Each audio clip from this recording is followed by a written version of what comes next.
ಶ್ರೀರಾಮನ ತಾಯಿಯಾದ ಕೌಸಲ್ಯಾದೇವಿಯು ಪುತ್ರ ವಿಯೋಗ ಶೋಕದಿಂದ ಪ್ರಾಪ್ತವಾಗಿದ್ದ ಆಯಾಸವನ್ನು ದೂರ ಮಾಡಿ ಶುದ್ಧ ಆಚಮನ ಮಾಡಿ ಸುಮನಸ್ಕಳಾಗಿ ಮಂಗಳಾಶಂಸನೆಗಳನ್ನು ಮಾಡಲಿಕ್ಕೆ ಮುಂದಾಗುತ್ತಾಳೆ. ನಿನ್ನನ್ನು ವನವಾಸ ಗಮನದಿಂದ ಪರಾಂಗುಖನನ್ನಾಗಿ ಮಾಡಲು ನನಗೆ ಶಕ್ಯವಿಲ್ಲ. ಹಾಗಾಗಿ ನೀನು ಇನ್ನು ಅರಣ್ಯಕ್ಕೆ ಹೊರಡು, ಆದರೆ ಬೇಗ ಬಂದು ಬಿಡು.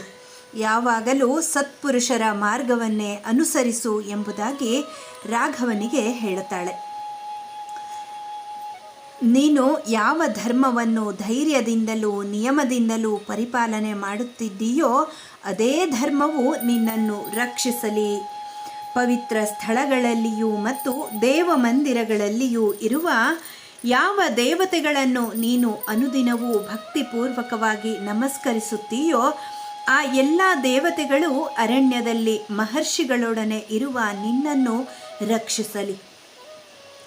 ಬುದ್ಧಿವಂತರಾದ ವಿಶ್ವಾಮಿತ್ರರು ನಿನಗೆ ಯಾವ ಯಾವ ಮಹಾ ಅಸ್ತ್ರಗಳನ್ನು ಕೊಟ್ಟಿದ್ದಾರೋ ಆ ಮಹಾ ಅಸ್ತ್ರಗಳೆಲ್ಲವೂ ಸಕಲ ಸದ್ಗುಣ ಸಂಪನ್ನನಾದ ನಿನ್ನನ್ನು ಸದಾ ರಕ್ಷಿಸಲಿ.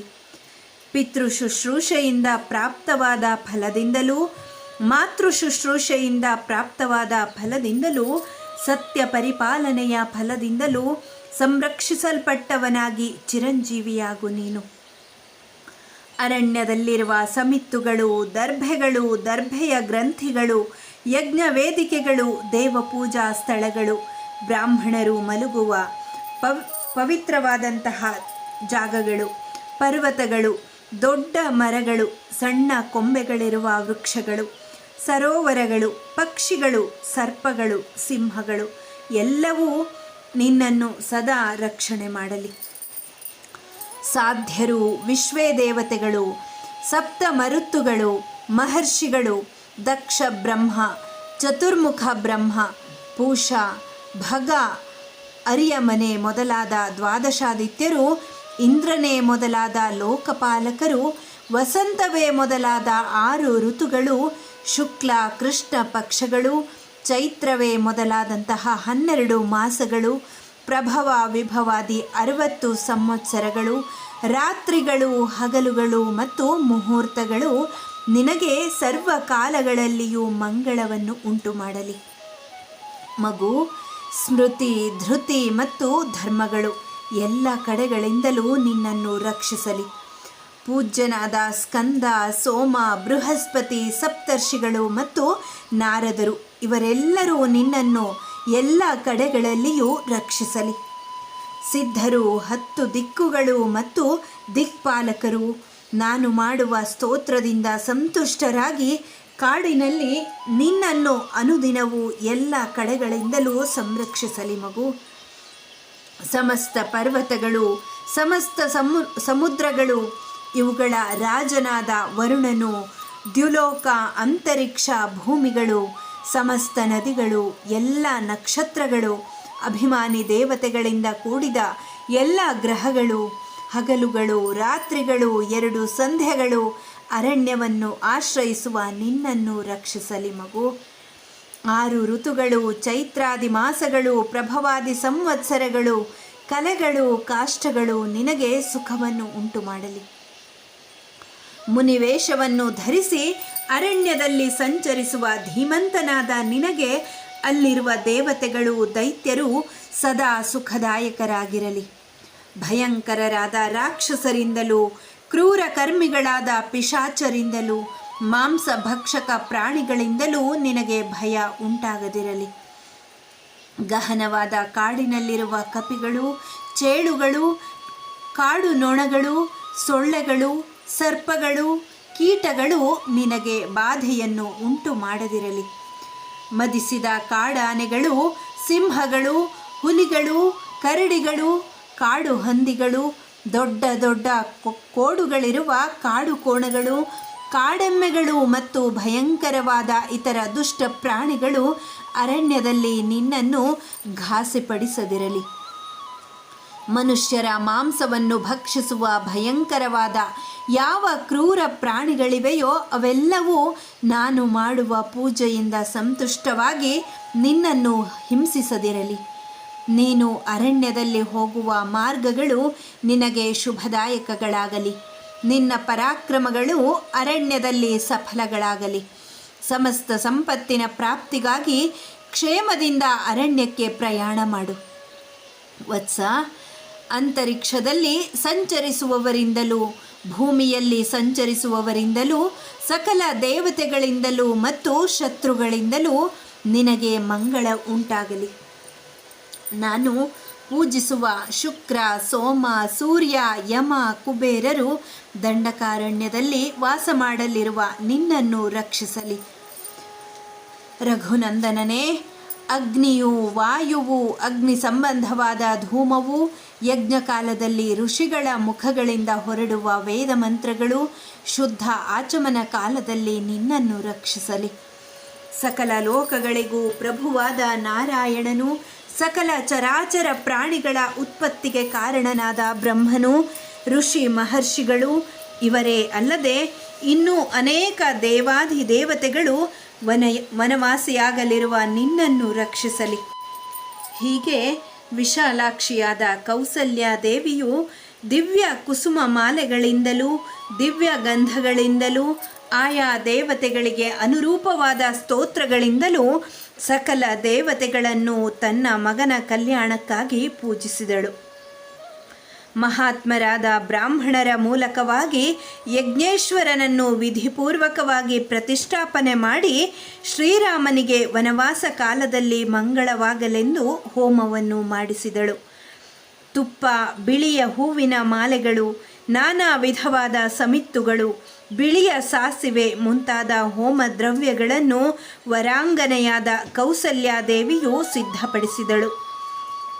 ಹೀಗೆ ಸಿದ್ಧಪಡಿಸಿದ ಹೋಮ ದ್ರವ್ಯಗಳಿಂದ ಪುರೋಹಿತರು ಶ್ರೀರಾಮನಿಗೆ ಶಾಂತಿಯನ್ನು, ನಿರೋಗ ಕಾಯತ್ವವನ್ನು ಸಂಕಲ್ಪಿಸಿ ವಿಧಿಪೂರ್ವಕವಾಗಿ ಹೋಮ ಮಾಡಿದರು.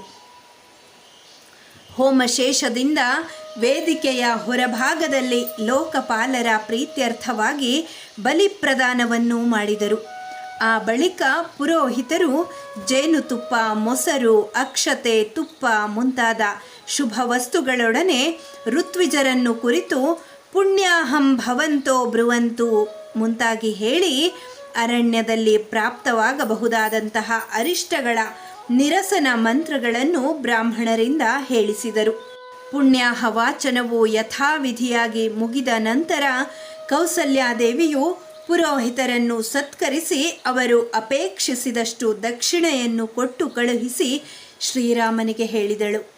ರಾಮ, ವೃತ್ರಾಸುರನನ್ನು ಸಂಹಾರ ಮಾಡಿದ ಕಾಲದಲ್ಲಿ ಸರ್ವದೇವ ನಮಸ್ಕೃತನಾದ ಇಂದ್ರನಿಗೆ ಯಾವ ಮಂಗಳ ಉಂಟಾಯಿತೋ ಅದೇ ಸನ್ಮಂಗಳವು ನಿನಗೂ ಉಂಟಾಗಲಿ. ತಾಯಿಯ ದಾಸ್ಯ ಶೃಂಖಲೆಯನ್ನು ಬಿಡಿಸಲು ಅಮೃತವನ್ನು ತರಲು ಹೊರಟ ಗರುಡನಿಗೆ ವಿನತಾದೇವಿಯು ಹೇಗೆ ಮಂಗಳಾಶಾಸನವನ್ನು ಮಾಡಿದಳೋ ಹಾಗೆಯೇ ನಾನು ಅರಣ್ಯಕ್ಕೆ ಹೊರಟಿರುವ ಈ ಸಮಯದಲ್ಲಿ ನಿನಗೆ ಮಂಗಳಾಶಾಸನವನ್ನು ಮಾಡುತ್ತೇನೆ.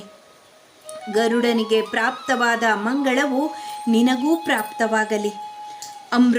ಅಮೃತ ಪ್ರಾಪ್ತಿಯ ಕಾಲದಲ್ಲಿ ದೇವತೆಗಳಿಗೂ ಮತ್ತು ಅಸುರರಿಗೂ ಯುದ್ಧವಾಗುತ್ತಿದ್ದಾಗ ಅಸುರರನ್ನು ದಮನ ಮಾಡುತ್ತಿದ್ದ ಇಂದ್ರನಿಗೆ ಜಯವಾಗಲೆಂದು ಅದಿತಿಯು ಯಾವ ಮಂಗಳಾಶಾಸನವನ್ನು ಮಾಡಿದಳೋ ಅದೇ ಮಂಗಳಾಶಾಸನವನ್ನೇ ನಾನು ನಿನಗೆ ಮಾಡುತ್ತಿದ್ದೇನೆ.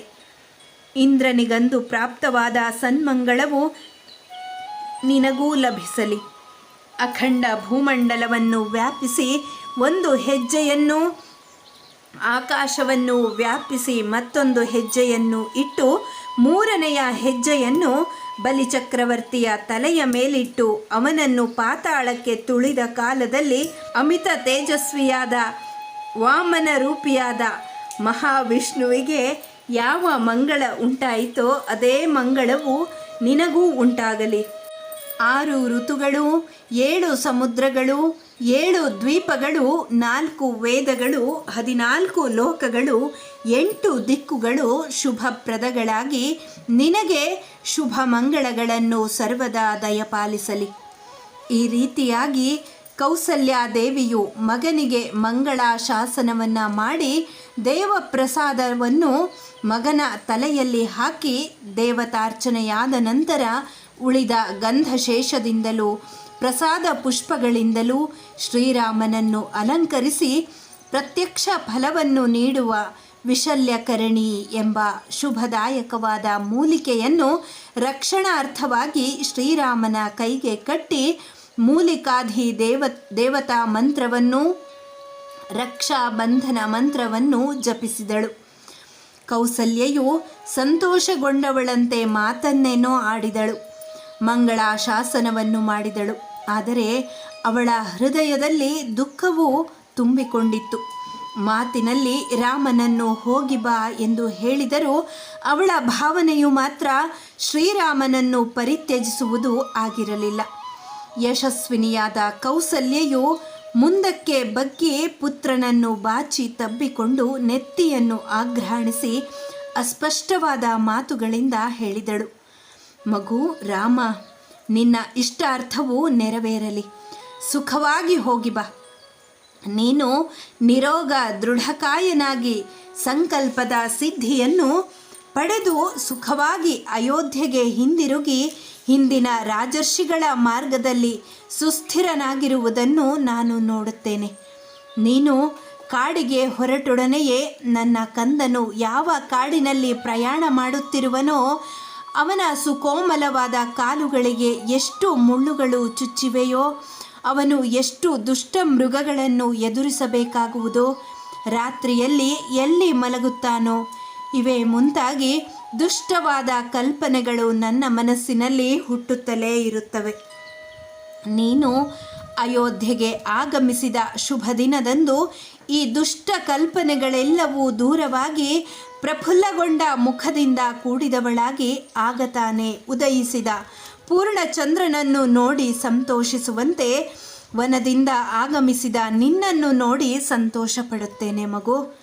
ನೀನು ಪಿತೃವಾಕ್ಯ ಪರಿಪಾಲನಾ ರೂಪವಾದ ವನವಾಸವನ್ನು ಮುಗಿಸಿ ಅಯೋಧ್ಯೆಗೆ ಆಗಮಿಸಿ ಸಾಮ್ರಾಜ್ಯ ಪಟ್ಟಾಭಿಷಿಕ್ತನಾಗಿ ಭದ್ರಾಸನದಲ್ಲಿ ಕುಳಿತು ರಾಜ್ಯಭಾರ ಮಾಡುವುದನ್ನು ನಾನು ನೋಡುವೆನು. ಹೋಗಿ ಬಾ ರಾಮ, ಹೋಗಿ ಬಾ. ವನವಾಸವು ಕಳೆದ ನಂತರ ರಾಜೋಚಿತವಾದ ವಸ್ತ್ರಾಭರಣಗಳಿಂದ ಸಂಪನ್ನನಾಗಿ ನನ್ನ ಮತ್ತು ನನ್ನ ಸೊಸೆಯಾದ ಸೀತೆಯ ಸಕಲವಾದ ಕಾಮನೆಗಳನ್ನು ನಿತ್ಯವೂ ಪೂರೈಸಿಕೊಡುವೆಯಂತೆ. ನಿನ್ನ ಕಲ್ಯಾಣಕ್ಕಾಗಿ ನಾನು ಶಿವನೇ ಮೊದಲಾದ ದೇವತೆಗಳನ್ನು, ಮಹರ್ಷಿಗಳನ್ನು, ಭೂತಗಣಗಳನ್ನು, ಸುರರನ್ನು, ಸರ್ಪಗಳನ್ನು ಆರಾಧಿಸಿದ್ದೇನೆ. ನನ್ನ ಪೂಜೆಯಿಂದ ಅವರೆಲ್ಲರೂ ಸುಪ್ರೀತರಾಗಿ ಬಹಳ ಕಾಲ ಅರಣ್ಯದಲ್ಲಿ ವಾಸ ಮಾಡಲಿರುವ ನಿನ್ನ ಹಿತದಲ್ಲಿಯೇ ಆಕಾಂಕ್ಷೆ ಉಳ್ಳವರಾಗಿರಲಿ. ಎಲ್ಲ ದಿಕ್ಕುಗಳು ನಿನಗೆ ಹಿತವನ್ನೇ ಉಂಟು ಮಾಡಲಿ. ಕಂಬನಿದುಂಬಿದ ಕಣ್ಣುಗಳಿಂದ ಕೂಡಿದ್ದ ಕೌಸಲ್ಯೆಯು ಯಥಾವಿಧಿಯಾಗಿ ಮಂಗಳಾಶಾಸನವನ್ನು ಪೂರೈಸಿ ರಕ್ಷಣಾರ್ಥವಾಗಿ ಶ್ರೀರಾಮನನ್ನು ಪ್ರದಕ್ಷಿಣೆ ಮಾಡಿದಳು. ಪುನಃ ಪುನಃ ಶ್ರೀರಾಮನನ್ನೇ ನೋಡುತ್ತಾ ಅವನನ್ನು ಬಿಟ್ಟಿರಲಾರದೆ ಬಾಚಿ ತಬ್ಬಿಕೊಂಡಳು. ಹೀಗೆ ಕೌಸಲ್ಯಾದೇವಿಯು ಶ್ರೀರಾಮನ ರಕ್ಷಣಾರ್ಥವಾಗಿ ಮಗನನ್ನು ಬಲಭಾಗದಿಂದ ಸುತ್ತಿ ಶ್ರೀರಾಮನು ತಾಯಿಯ ಮಂಗಳಾಶಾಸನದಿಂದ ಮತ್ತು ಅನುಮತಿಯಿಂದ ಉಂಟಾದ ಉಲ್ಲಾಸದ ಕಾಂತಿಯಿಂದ ವಿಜೃಂಭಿಸುತ್ತಾ ಸೀತೆಯ ಅಂತಃಪುರಕ್ಕೆ ತೆರಳಿದನು.